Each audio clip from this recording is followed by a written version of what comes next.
Hello everyone, welcome to Sanveer and V2 travel vlog. এবারের পর্বে আমরা নিয়ে এসেছি আপনাদের কাপ্তাই লেকের একটা আননোন ঝর্ণার দিকে।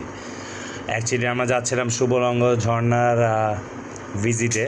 তো যাওয়ার পথে দেখি কি এখানে একটা সুন্দর একটা প্রাইভেট পার্সোনাল ঝর্ণা রয়ে গেছে, যেখানে আমরা ভাবলাম যে হ্যাঁ, ওয়াই নট আমরা এখানে ভিজিট করি বড় ঝর্ণাটা ভিজিট করার পরে।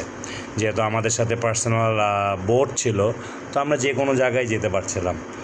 তো এখন আপনাদের আমরা দেখাই সেই ঝর্ণার ভিউটা। সেখান থেকে আমরা আদিবাসী ভিলেজে গিয়েছিলাম, দেন আদিবাসী মার্কেটে গিয়েছিলাম। ওইখান থেকে আমরা একটা আইল্যান্ডে লাঞ্চও করি। কাপ্তাই লেকে এসে অনেক সুন্দর সুন্দর জায়গা আছে যেখানে আপনি ইন্ডিভিজুয়ালি ভিজিট করতে পারবেন। ফ্যামিলির সাথে আসলে, ফ্রেন্ডসদের সাথে আসলে, আপনার ওয়াইফকে নিয়ে আসলে, বাচ্চাদের নিয়ে আসলে খুবই এনজয় করবে।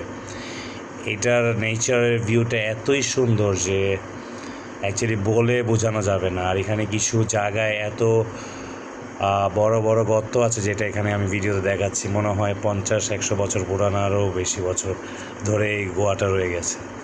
তো এখন আপনারা এনজয় করুন আমাদের ভিডিওগুলো, খুবই সুন্দর লাগবে। আর পিকচারগুলোও দেখুন। অ্যান্ড প্লিজ আমাদের চ্যানেলটা লাইক অ্যান্ড সাবস্ক্রাইব করতে ভুলবেন না, যাতে আমরা সামনে আরও অনেক অনেক ভিডিও অ্যান্ড সুন্দর সুন্দর জায়গার পিকচার নিয়ে আপনাদের সামনে প্রেজেন্ট করতে পারি। আরও ইনফরমেশন আমরা দিব ভিডিওর সাথে। এখানে যেতে কত খরচ হয়েছে আপনারা যদি চান আমাদের ইনবক্সে মেসেজ করতে পারেন, সব ডিটেলস দিয়ে দিব আপনাদের। Thank you so much, and পুরো ভিডিওটার সাথে থাকার জন্য আপনাদের অনেক অনেক ধন্যবাদ।